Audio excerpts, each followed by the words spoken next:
Hello, আসসালামু আলাইকুম guys. আপনারা সবাই কেমন আছেন? আশা করি ভালো আছেন। আমিও আলহামদুলিল্লাহ ভালো আছি। বরাবর মতো আজকে একটা ভিডিও নিয়ে এলাম।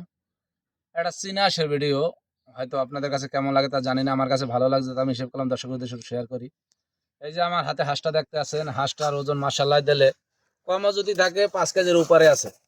এই যে দেখেন হাঁসটার কোনো শক্তিতে পারা বড় কঠিন। কারণ হাঁসটা আমি 2টা আনছিলাম, একটা বেড়া একটা মহিলা। তা মহিলা হাঁসটা মারা গেছে, তা বেড়া হাঁসটা আছে। তাই আমি চিন্তা করলাম চীনা হাঁস যেহেতু না এটা খাবো না, রাইখে দিছি। তাই হাঁসটা গুলো মানে হাঁসের সাথে খাবার দিলে খাইবে না, আবার আলাদাভাবে এক্সট্রাভাবে দিতে হয়। তারপরে আমার যে গোডাউনে খাবার থাকে গোডাউনে কোনো খাওয়াই। হাঁসটা দেখতে মাশাআল্লাহ দিলে কতটা বড় দেখেন। এই অবশ্যই দেখবেন হাঁসটা মাশাআল্লাহ দিলে অনেকটা সুন্দর লাগে আমার কাছে। এই যে দেখেন কত বড় একটা হাঁস। তা আপনাদের কাছে কেমন লাগে অবশ্যই আপনারা কমেন্ট করে জানাইবেন।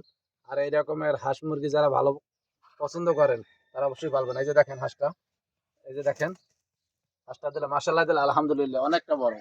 কারণ দেখা যাইতেছে কম যদি হয় 5 কেজি হবে, 5 কেজির উপরে ওজন আছে। তাই এই রকমের ভিডিওগুলো যদি আপনাদের ভালো লাগে তাহলে অবশ্যই আমাদের চ্যানেলটাকে ফলো দিবেন, লাইক করবেন, কমেন্ট করবেন, শেয়ার করবেন, শেয়ার করে আমাদের পাশেই থাকবেন। ওকে, ভালো থাকবেন। আল্লাহ হাফেজ।